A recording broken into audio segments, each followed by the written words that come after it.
Salut à tous, on se retrouve aujourd'hui afin que je vous présente le book haul du mois d'octobre. Je suis encore un petit peu en retard sur le book haul, mais ça devient une habitude, donc on ne perd pas de temps et on commence tout de suite. Tout d'abord, pour ce mois d'octobre, je me suis procuré une suite de séries dont j'avais lu le premier tome et que j'avais adoré, puisque je me suis acheté le deuxième tome de Meg Corbin par Anne Bishop et paru aux éditions Milady. J'ai donc lu le premier tome il n'y a pas longtemps et j'ai vraiment adoré toute cette ambiance, tout cet univers qu'a créé l'auteur. C'est une urban fantasy qui est pour le moins originale et donc j'ai très envie de continuer, d'autant que le tome 2 est quand même moins épais que le premier, donc je pense qu'il va se lire très vite. Ensuite, je me suis procuré un roman que je voulais absolument lire pour la période d'Halloween puisqu'il s'agit de X par Thomas Holde Evelt et paru chez Brajlon. Ici, nous sommes dans un roman un peu noir mais drôle à la fois où nous allons rencontrer la petite ville de Black Spring ainsi que sa sorcière qui hante les lieux depuis 350 ans avec sa bouche et ses yeux cousus. Alors dans l'ensemble, les habitants de Black Spring sont plutôt habitués à cette sorcière, mais seulement certains jeunes ne vont pas être tout à fait d'accord pour accepter la fatalité de la situation et vont peut-être mettre quelque peu la Bérésina dans les ronds. C'est un livre que j'ai déjà lu et vous aurez bientôt mon update lecture en vidéo, il est déjà fait par écrit. En tout cas, j'ai vraiment adoré cette lecture. C'est un super roman que je ne peux que vous conseiller si vous aimez évidemment ce type de lecture fantastique avec des sorcières. Vu que la période s'y prêtait bien aussi, je me suis procuré Shadow House, le tome de Cache-Cache Mortel par Dan Purblocki et donc qui est paru aux éditions Hachette. Ici, nous sommes dans une histoire de maison hantée, d'esprits malfaisants, le tout sur un côté jeunesse young adulte, mais ne vous y méprenez pas, l'ambiance est très bien rendue et sincèrement il vaut le détour. Déjà l'objet livre, il faut le noter, est totalement magnifique.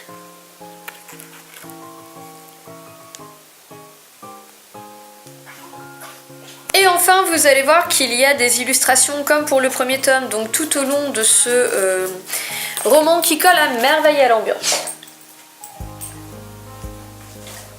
Bref, voilà pour Shadow House, celui-là aussi je l'ai lu à la période d'Halloween, je l'ai beaucoup aimé tout comme le premier tome.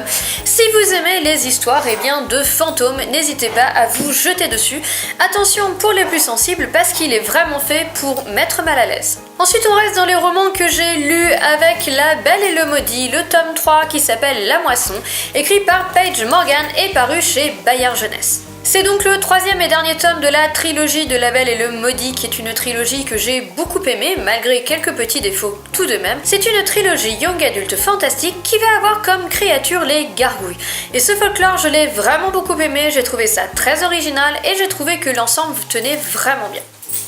Seul petit reproche que je pourrais faire à ce tome 3, c'est que même si la couverture est par le même illustrateur, au niveau de l'objet livre ça ne suit pas bien puisque le tome 1 et 2 sont en couverture soft touch veloutée. Ce n'est pas le cas ici et surtout le tome 1 et 2 avait un rabat à l'intérieur, ce qui là aussi n'est pas le cas. Donc visiblement le budget était moindre pour ce troisième tome, c'est un petit peu dommage. Ceci étant, ils nous ont gardé tout de même le même illustrateur et des couvertures qui matchent, et ça c'est vraiment le plus important. Je me suis aussi procuré un exemplaire du Vampire de John Polidori, donc là je sais pas trop où c'est paru. Aucune idée. De toutes les manières, comme c'est un texte qui est paru en 1818, évidemment il est libre de droit et vous pouvez le trouver partout. Il faut savoir que c'est une nouvelle qui fait quelques pages et il faut l'avouer, elle ne casse pas trois pattes à un canard. Alors pourquoi je me suis penchée dessus? Parce que le Vampire de Polidori est le tout premier récit de fiction en prose, j'entends, qui fut écrit sur le vampire. C'est donc le genre de texte que vous pouvez lire si vous êtes amateur de cette créature, que vous aimez un petit peu vous pencher finalement sur les origines du vampire, en tout cas ses origines dans la fiction. Ensuite, je me suis procuré un troisième et dernier tome avec le troisième tome de La Fournaise qui s'appelle La Métamorphose par Alexander Gordon Smith et paru aux éditions Pocket Jeunesse. Je dis le troisième et dernier tome, mais il s'agit du troisième et dernier tome en français puisque en VO il y a eu 5 tomes de sortie.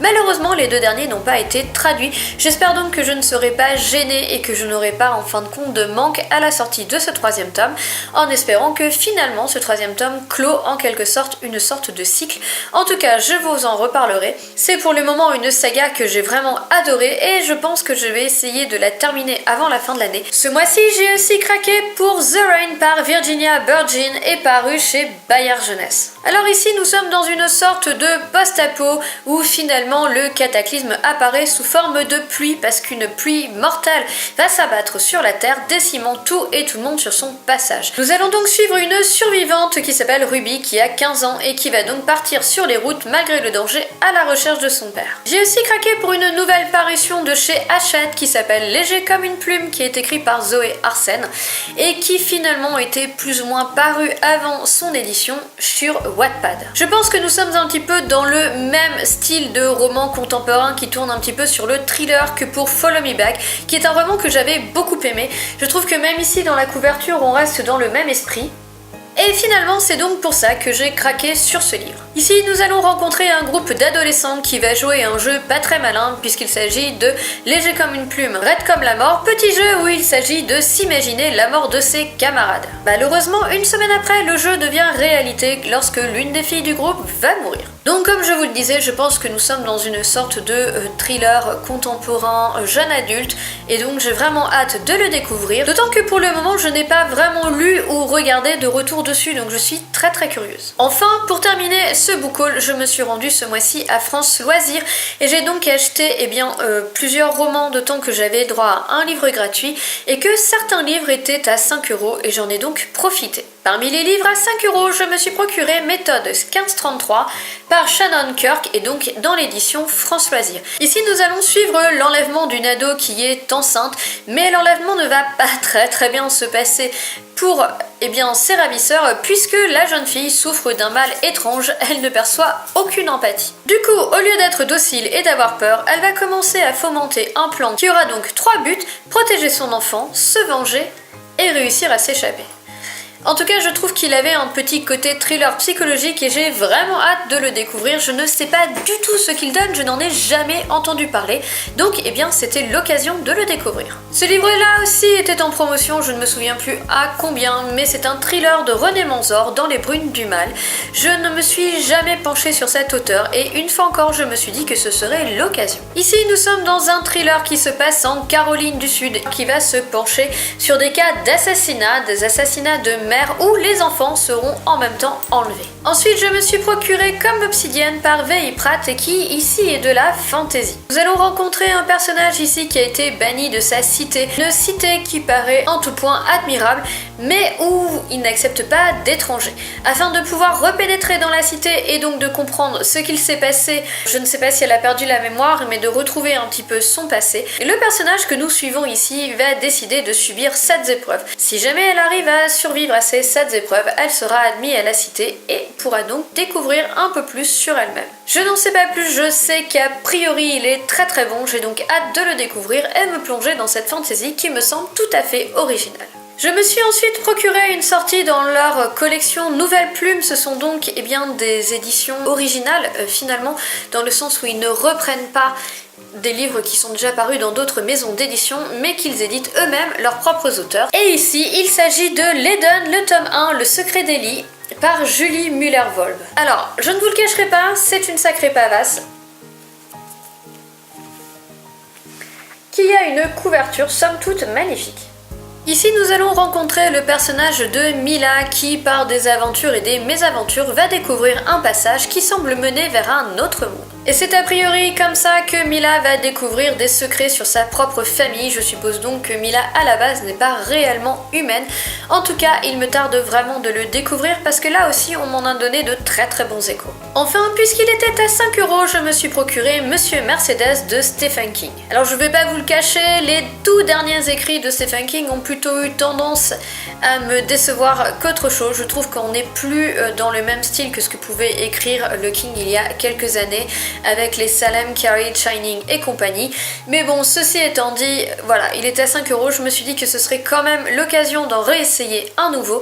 Et ici, a priori, nous sommes dans un thriller, où un fou furieux n'a d'autre passion que de foncer dans la foule à bord de son camion. Je ne sais pas où tout cela va nous mener, mais en tout cas, je me ferai un plaisir de le découvrir.